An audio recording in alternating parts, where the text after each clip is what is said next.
ரீசெண்டாக ஒரு பஞ்சாயத்து ஒன்று ஆகிடுது. என்னன்னு பார்த்தீங்கன்னா, சோஷியல் மீடியாவில் நீங்கள் வந்துட்டு பார்த்தீங்கன்னா இந்த வீடியோவை பார்க்காம இருந்திருக்க மாட்டீங்க. எதை பற்றி அவங்க சொல்கிறாங்க பார்த்தீங்கன்னா, ஒரு தனிப்பட்ட நபர் ஹோட்டலுக்கு போயிருப்பார். ஹோட்டலில் போயிட்டு அவருக்கு தேவையான சாப்பாடு ஆர்டர் பண்ணிவிட்டு ஒரு வாட்டர் பாட்டில் ஒன்று ஆர்டர் பண்ணியிருப்பார்.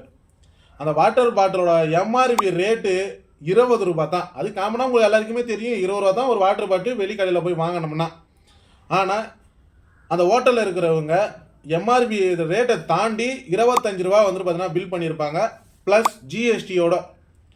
இதை குறித்து அவர் வந்துட்டு பார்த்தீங்கன்னா அவர் வீடியோவில் ஷேர் பண்ணியிருப்பார். என்னன்னு பார்த்தீங்கன்னா, இந்த மாதிரி நான் வந்துட்டு ஹோட்டலுக்கு போய் சாப்பாடு ஆர்டர் பண்ணிவிட்டு ப்ளஸ் வந்துட்டு பார்த்தீங்கன்னா தண்ணி பாட்டில் ஒன்று வாங்கினேன்.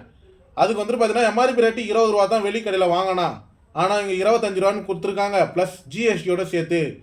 நான் இதை கேட்க போனேன், எனக்கு சரியான ரெஸ்பான்ஸ் இல்லை அப்படின்னு சொல்லிட்டு அவர் வந்துட்டு பார்த்தீங்கன்னா அந்த வீடியோவில் ஷேர் பண்ணியிருப்பார்.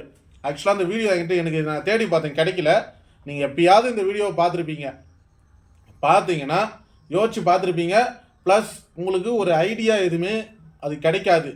இந்த வீடியோவில் நான் என்ன சொல்ல வரேன் பார்த்தீங்கன்னா, ஒரு ஹோட்டலாக இருந்தாலும் கடைகளாக இருந்தாலும் ஒரு வாட்டர் பாட்டிலு அவங்க கைக்கு எவ்வளோ ரூபாயில் எப்படி வரும், அவங்க எப்படி விற்பாங்க, ப்ளஸ் வந்துட்டு பார்த்தீங்கன்னா ஒரு ரீட்டைல் ப்ரைஸ்னால் என்ன, ஹோல்சேல் ப்ரைஸ்னால் என்ன, ப்ரொடக்ஷன் ஆன கம்பெனியில் இருந்துட்டு இவங்களுக்கு எப்படி வந்துட்டு பார்த்தீங்கன்னா விற்கிறவங்களுக்கு கைக்கு வரும். இதை பற்றி இந்த வீடியோவில் நான் டீட்டெயிலாக சொல்ல போகிறேன். இதால் விற்கிறவங்களுக்கு லாபம் கிடைக்குமா, இல்லை இவங்க சொன்ன மாதிரி ஹோட்டலில் வந்துட்டு 25 ரூபா கொடுத்தா தான் எனக்கு லாபம் கிடைக்கும் அப்படின்னு சொல்லியிருக்காங்க அவங்கக்கிட்ட. இதை குறித்து இந்த வீடியோவில் எனக்கு தெரிஞ்ச அளவுக்கு ஒரு சின்னதான இன்ஃபர்மேஷனை தான் உங்ககிட்ட நான் ஷேர் பண்ண போகிறேன். அதுக்கு முன்னாடி இந்த மாதிரி யூஸ்ஃபுல்லான தகவலை நீங்கள் தெரிஞ்சுக்க விரும்புனீங்கன்னா நம்ம யூடியூப் சேனலை மறக்காமல் சப்ஸ்கிரைப் பண்ணுங்கள். வாங்க வீடியோக்குள்ளே போகலாம். இப்போ வந்துட்டு பார்த்தீங்கன்னா ஒரு எம்ஆர்பி ரேட்டை தாண்டி 5 ரூபா மேல் கொண்டு பே பண்ணி தான் அந்த வாட்டர் பாட்டிலை வாங்கியிருக்காரு. ஆனால் அந்த வாட்டர் பாட்டிலில் 20 ரூபா தான் அமௌண்ட்டு போட்டிருக்கு. சரி, ஓகே, அது ஒரு பக்கம் இருக்கட்டும். இப்போ வந்துட்டு அந்த ஹோட்டலுக்கு அந்த வாட்டர் பாட்டில் எப்படி வந்திருக்கும், கடைங்களுக்கு எப்படி வரும், இந்த வீடியோவில் எனக்கு தெரிஞ்ச அளவுக்கு நான் ஒரு சின்னதான இன்ஃபர்மேஷனை உங்ககிட்ட ஷேர் பண்ண போகிறேன். ஒரு கம்பெனியில் ஒரு வாட்டர் பாட்டில் ப்ரொடக்ஷன் ஆகிடுதுன்னா அந்த வாட்டர் பாட்டில் வந்துட்டு ஏஜென்சி கைக்கு தான் வரும். ஃபஸ்ட்டு ஒரு வாட்டர் பாட்டில் இருக்குது, அது டைரெக்டாக ஏஜென்சி கைக்கு வரும். இந்த ஏஜென்சியில் இருக்கிறவங்களுக்கு எப்படி லாபம் கிடைக்குன்னா, பல்காக எடுக்கிறப்போ அவங்களுக்கு பர்சன்டேஜ் ப்ளஸ் டிஸ்கவுண்ட் மாதிரி கொடுப்பாங்க. இவ்வளோ வாட்டர் பாட்டில் கேஸ் எடுத்தோம்னா அவங்களுக்கு டிஸ்கவுண்ட்டு ப்ளஸ் பர்சன்டேஜ் மைனஸ் ஆகும். அதை குறித்து அவங்க வந்துட்டு பார்த்தீங்கன்னா டெலிவரி, அதாவது எத்தாந்து கடைகளுக்கு சப்ளை பண்ணுற டெலிவரி சார்ஜஸ்லாம் சேர்த்து அவங்க வந்துட்டு பார்த்தீங்கன்னா எவ்வளோ மேக்ஸிமம் சார்ஜ் பண்ணுவாங்கன்னா, அவங்க கம்பெனிலேருந்து கொடுக்குறத பொறுத்து 2 ரூபாலேருந்து 3 ரூபா சார்ஜ் பண்ணுவாங்க. ஏன்னா இவங்க பல்காக எடுத்துகிட்டு வந்துட்டு கடைங்களுக்கு ஒவ்வொரு கடைங்களுக்கு சப்ளை பண்ணுறப்போ அவங்களுக்கு லாபம் கிடைக்கும். ஏதாவது ஒரு கடைக்கோசரம் வந்தால் மட்டும்தான் அது நஷ்டமாகும், மற்றபடி அவங்களுக்கு லாபம் கிடைக்கும். இப்போ ஒரு கம்பெனியில் இருந்துட்டு ஏஜென்சி கைக்கு வருது, ஏஜென்சி கையில் இருந்துட்டு ரெண்டாக பிரியுது. ஒன்று ஹோல்சேல் கிடைக்கும், ஒன்று ரீட்டைல் கிடைக்கும். ஹோல்சேல் கடைக்கு மேக்ஸிமம் வந்துட்டு ஒரு வாட்டர் பாட்டிலோட ப்ரைஸ் 20 ரூபான்னா, அதை 1 லிட்டர் வாட்டர் பாட்டில் 20 ரூபானா அவங்க கைக்கு 8 ரூபாயிலிருந்து 10 ரூபாவுக்கு வாட்டர் பாட்டில் போகும். கேஸாக எடுப்பாங்க ஹோல்சேல் கடைங்க. ரீட்டைல் கடைங்க 2-3 கேஸ் எடுத்துகிட்டு நிறுத்திக்குவாங்க, எனக்கு இது போதும், சேல்ஸ் ஆனால் போதுன்றவங்களுக்கு. அவங்க கைக்கு ஒரு 10 ரூபாயிலிருந்து 12 ரூபா வரைக்கும் அவங்களுக்கு வந்துட்டு பார்த்தீங்கன்னா ஹோல்சேல் அந்த ரேட்டுக்கு அவங்க வாங்குவாங்க. அதை விற்கிறப்ப நம்ம 20 ரூபா விற்றுக்கலாம். ஏன்னா நம்ம ஒரு ஃப்ரிட்ஜில் வைக்கிறோம், இதுக்குன்னு ஒரு கடை வாடகை, கரண்ட் பில்லு, ஃப்ரிட்ஜில் வச்சு கூலிங்காக கொடுக்கறது, இதுக்கெல்லாம் ஓகே. அதையும் தாண்டி விற்கிறாங்க பாரு, அவங்களுக்கான தான் இந்த வீடியோ. இதுவே இந்த ஹோட்டலுங்கெல்லாம் வந்துட்டு பெரிய பெரிய ஹோட்டலில் பல்க் ஆர்டராக எடுப்பாங்க. எனக்கு ஒரு 25 கேஸ் இறக்கு அப்படின்னு சொல்லிட்டு டேரெக்டாக கம்பெனிக்கிட்டேயோ இல்லை ஏஜென்சிக்கிட்டேயோ டேரெக்டாக கேட்பாங்க. கடைக்காரங்க கிட்ட வாங்கி ஹோட்டலுக்காரங்க சேல்ஸ் பண்ண மாட்டாங்க, டேரெக்டாகவே அவங்களுக்கு வந்து இறக்கிடுவாங்க.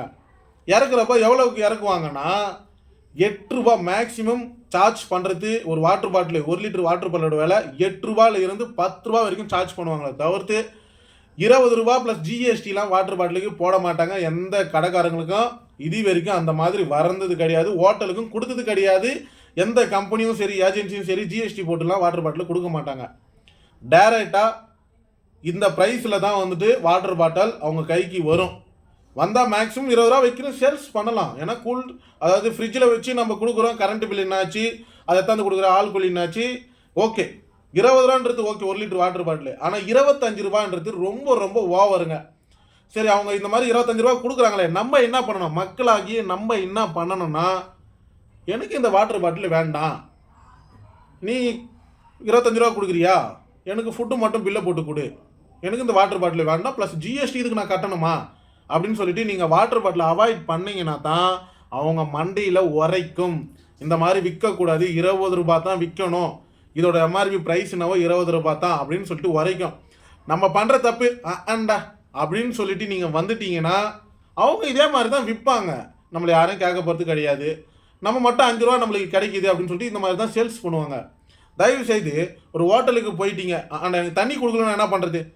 கம்பல்சரி அவங்க ஹோட்டலில் தண்ணி கொடுத்தே ஆகணும். சாப்பிட்றப்போ அது கம்பல்சரி உண்டு. அதால் நீங்கள் பார்சலாக வாங்குறீங்கன்னா உங்களுக்கு எதுக்கு தண்ணி பாட்டில்? நீங்கள் வெளிக்கடையில் கூட வந்து வாங்கிட்டு போயிடலாமா 20 ரூபாயில் நல்ல ஒரு கூலிங்காக. இல்லைனா வீட்டில் கூட தான் தண்ணி இருக்குது, அதை கூலிங்காக வச்சுட்டு நம்ம கடைக்கு போயிட்டு அந்த சாப்பாட்டை வாங்கிட்டு வந்துட்டு கூட சாப்பிட்லாம். இந்த மாதிரி 25 ரூபா கொடுத்து நம்ம எதுக்கு வாங்கணும்? வாங்கி எதுக்கு நம்ம இது மாதிரி தேவையில்லாத வீடியோ போட்டு கிரியேட் பண்ணணும்? பண்ணுற தப்பு நம்ம தானே. நம்ம எனக்கு 25 ரூபான்னா இந்த வாட்டர் பாட்டில் வேண்டாம், 20 ரூபான்னா இந்த வாட்டர் பாட்டில் கொடு, ப்ளஸ் நான் எதுக்கு ஜிஎஸ்டி கட்டணும்னு சொல்லிவிட்டு நீங்கள் கேட்டு வாங்கிட்டு வரலாம். நீங்கள் வாங்கிட்டு வந்துட்டு வீடியோ குறித்து போட்டிங்கன்னா அந்த இடத்துல நீங்கள் கேட்டிருக்கணுங்க. கேட்டு அந்த கேட்குறப்ப வீடியோ எடுத்து போட்டிருக்கணும். சரி, ஓகே, இது வந்துட்டு முடிஞ்சது.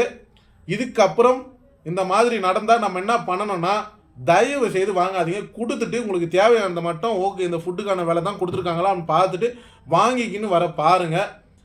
நம்ம இதை வாங்கிக்கின்னு வந்து தப்பை வந்துட்டு வீடியோவாக போட்டால் அது சரியாகலை. ப்ளஸ் நம்ம கேட்காம இந்த வேலையை பார்க்கக்கூடாது. எனக்கு தெரிஞ்ச அளவுக்கு ஏதோ ஒரு இன்ஃபர்மேஷனை யூஸ்ஃபுல்லானது தான் நினச்சி நான் உங்ககிட்ட ஷேர் பண்ணுறேன். இந்த வீடியோவை உங்களால் முடிஞ்ச அளவுக்கு எத்தனை பேர்கிட்ட கொண்டு போய் சேர்க்கணுமோ கொண்டு போய் சேர்க்கறதால நிறையா பேருக்கு வந்துட்டு ஒரு விழிப்புணர்வு கிடைக்கும் நான் நினைக்கிறேன், நம்புகிறேன். தேங்க்யூ.